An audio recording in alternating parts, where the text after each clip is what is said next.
Un tema que recién abordaba Mónica Obando desde las calles. Veamos lo que esta mañana trae Prensa Libre justamente en relación a la preocupación de miles de usuarios de transporte público. Miles sufren por paro de buses. Se calcula que al menos 18.000 usuarios son los afectados. El servicio de transporte público urbano de las rutas 1, 32, 36 y 37 en varios sectores de la zona 7 va a continuar irregular y va a afectar a miles de personas. Las rutas 32, 36 y 37 que cubren las colonias Betania, Amparo y Granizo en la zona 7 hacia el Trébol y la terminal zona 4 llevan 2 días sin prestar servicio. La protesta de los pilotos obligó a que miles de usuarios y transportistas en pick-up sobrecargados y taxis en algunos casos pues se trasladaran por la ciudad capital. Saludamos esta mañana a Edgar Guerra, él es defensor de usuarios del transporte público de la Procuraduría de Derechos Humanos. Edgar, buenos días, bienvenido a Viva la Mañana. ¿Qué está pasando con esta situación? ¿Cómo está el tema? ¿Y cuál es el punto central, por supuesto, de esta realidad que afecta, como decíamos, a miles de guatemaltecos y que no es nueva en Guatemala? La escuchamos. Buenos días, Ricardo. Pues cabalmente está afectándose del mes de enero a esta fecha más o menos a 500.000 de guatemaltecos que han tenido que usar transportes o medidas alternativas para poder llegar a sus lugares de interés, entre ellos sus trabajos y centros de estudio. Esto es importante resaltarlo porque ha tenido un impacto directo hacia los usuarios en el sentido de que tienen que pagar más, viajar en riesgo. Encima de ello, pues obviamente cuando hay transporte colectivo normal, si se le puede llamar así, pues los buses rojos también prestan un servicio malo, en donde la atención también hacia los usuarios es mala, donde le exigen 2 quetzales o 3 o hasta 4. El sistema de transporte colectivo en Guatemala ya está colapsado. Aquí hay una situación que no hay una relación laboral entre los patronos o los dueños de los buses y los pilotos de transporte colectivo. Y eso desencadena también en que el pago de la extorsión, en algunos casos, corre por cuenta de los pilotos y ellos se la recargan o sobrecargan a los usuarios de transporte, obligándolos a pagar más de la tarifa autorizada. Hoy es lamentable también, no solamente pasa en el transporte urbano de la ciudad de Guatemala, sino también en Villanueva, en donde las autoridades del Consejo Municipal, incluso el mismo alcalde Edwin Escobar, pues no ha tenido la preocupación que le está afectando a miles de villanovanos, el tema de no contar con servicio de transporte regular. Hoy están pasando los buses de Cotravin cada 40 minutos, hay largas colas o hay largas aglomeraciones de personas en donde hay grupos de hasta 100 o 150 personas esperando que puedan abordar un autobús. Decíamos justamente y precisamos un número de usuarios afectados que podría llegar a 18.000, porque realmente son muchísimas las personas que de esta zona se trasladan a distintos puntos de la ciudad capital. Y al parecer la situación no tiene una solución en el corto plazo, ¿no? Se siguen dando casos, seguimos siendo testigos de situaciones de violencia contra los pilotos de autobuses. Ayer se registraban hechos de violencia también contra ellos. ¿Qué puede pasar al respecto? Pues esto de no tomar acciones diferentes, porque se ha hecho casi lo mismo, no quiere decir que el Ministerio de Gobernación no ha hecho nada ni el Ministerio Público. O sea, han hecho cosas, pero ha sobrepasado las capacidades que tiene el Estado en la delincuencia común y crimen organizado. Eso quiere decir que deben de replantearse una estrategia.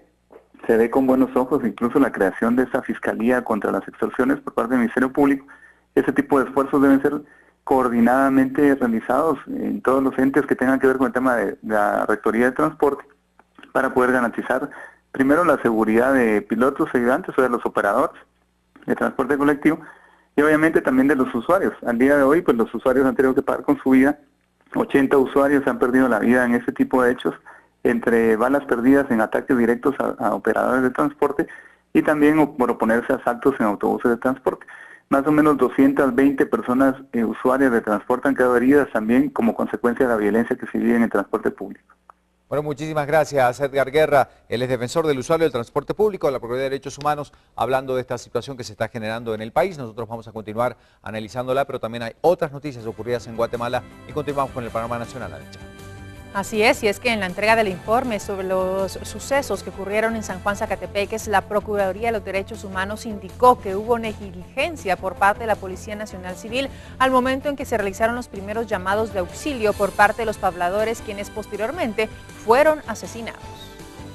Personal de la Procuraduría de los Derechos Humanos y del Ministerio de Defensa acudieron a una reunión con diputados del partido URNG Maíz, ya que solicitaron informes sobre los hechos ocurridos en San Juan Zacatepeques. El personal de la PDH indicó que la Policía Nacional Civil no acudió al llamado de urgencia y que al momento les indicaron no tener personal para movilizarse ni combustible. Nosotros Después de que nos enteramos, pues se activó el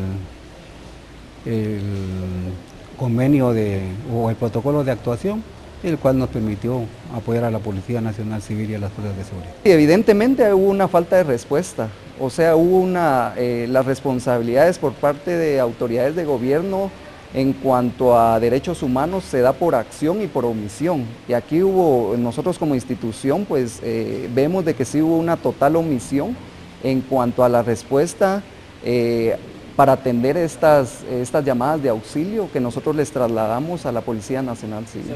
Hasta el momento, Santos indica que se encuentran apoyando en investigaciones al Ministerio Público para dar con el objetivo del túnel descubierto el pasado fin de semana.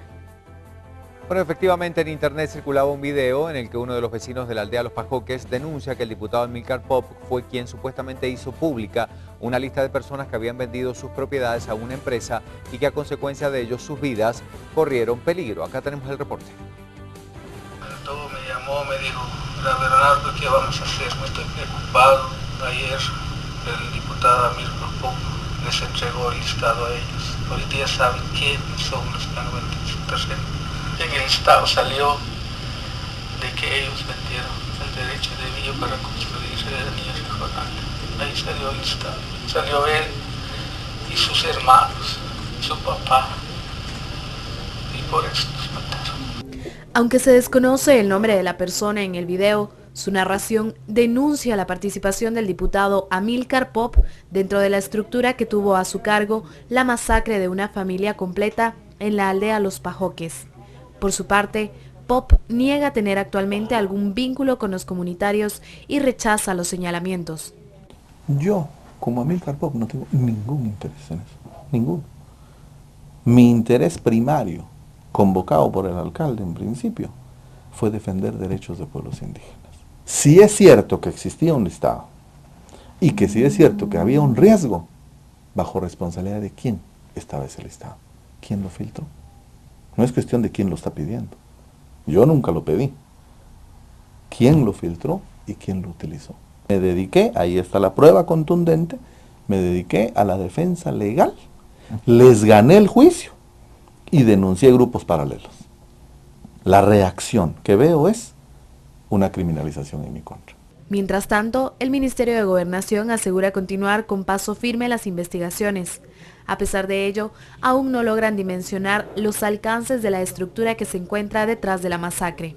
Nosotros lo que tenemos es una evidencia de relaciones que no necesariamente implica responsabilidad por los actos que se han generado en el lugar. Hasta que se desarrolle toda la investigación, podamos ejecutar las órdenes de captura, podremos develar el tamaño de la estructura y a qué fines verdaderamente han respondido. Seguimos analizando esta noticia. Ahora dos analistas nos dan su opinión al respecto de las sombras detrás de la conflictividad social y cómo existen retrasos para solventar esta problemática social. Veremos ahora algunos antecedentes y las causas de estos estallidos sociales. La historia política de Guatemala está basada en conflictos de distinta naturaleza. Si nos remontamos a la conformación del Estado, unos estuvieron a favor, otros en contra de la independencia. Luego, 36 años de conflicto armado con dos bandos en guerra. Este es el génesis de la conflictividad como parte del ADN de las sociedades que se desarrollan en conflicto, pero que no necesariamente deben tener rasgos negativos como en la actualidad. La conflictividad está absolutamente vinculada al desarrollo de toda sociedad.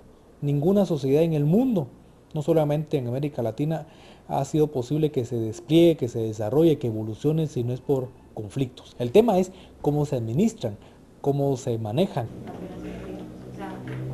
Para este académico, en los últimos 30 años los conflictos sociales se asocian a los recursos naturales. Otra tipología de la conflictividad son las demandas locales. Los últimos 10 años están marcados por la conflictividad sobre recursos naturales, hidroeléctricas, minería, cultivos, biocombustibles, palma africana, caña de azúcar. Pero todas esas son, lo que no hay que perder de vista es que son consecuencias, digamos. Uno, de un nivel, como dije, de inatención. Dos, de un conjunto de estrategias políticas. Para la especialista en comunicación política Karen García, surgen otros temas que se hilan como la minería.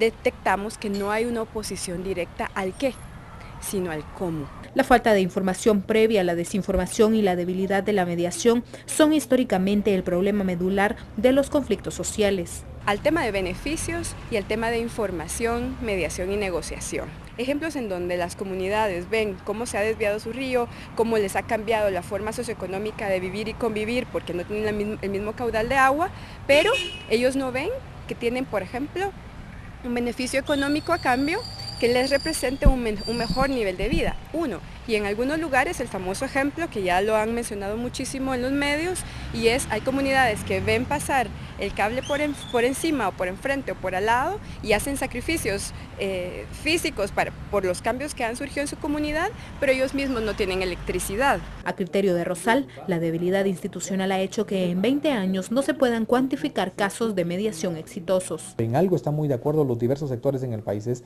hay un nivel de inatención del Estado permanente. Lo que se ha hecho es como perpetuar que el Estado le dé la espalda a la conflictividad.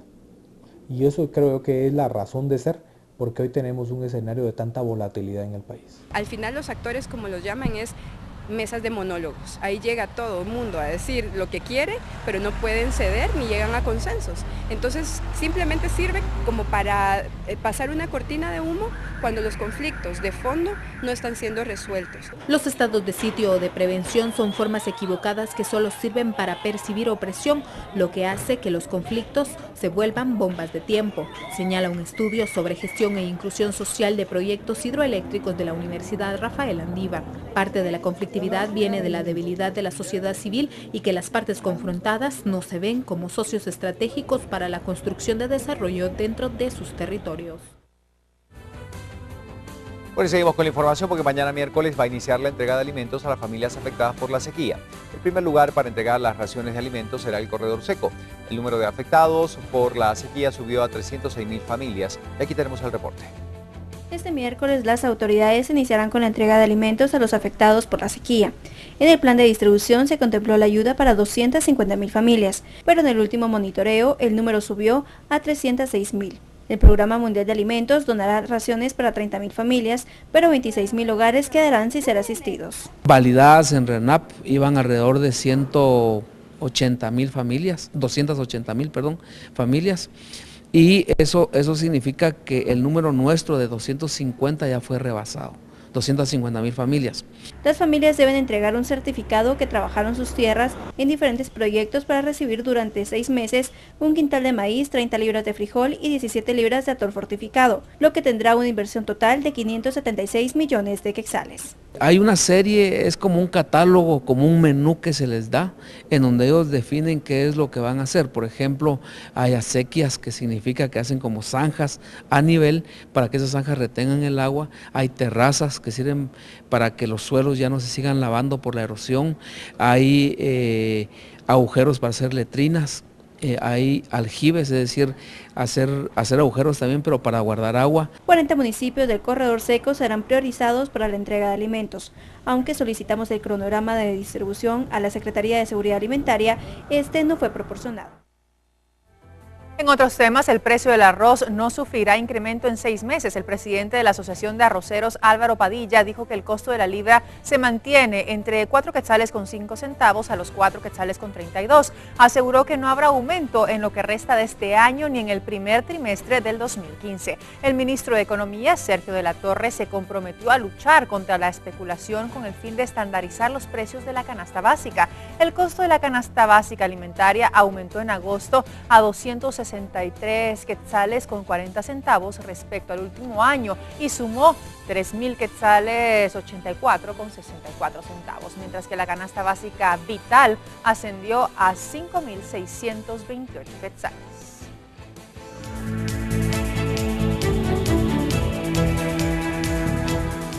Bueno, repasando lo que ocurre también en diarios de los departamentos, aquí tenemos las noticias del Quetzalteco. Y se las presentamos a ustedes, sí, este diario ya está circulando en el occidente de nuestro país. Los más denunciados, HRO, MP y MUNI, Derechos Humanos, revelan cifras de casos en Quetzaltenango, deficiencias en salud, en investigación y en servicios y en fotografía.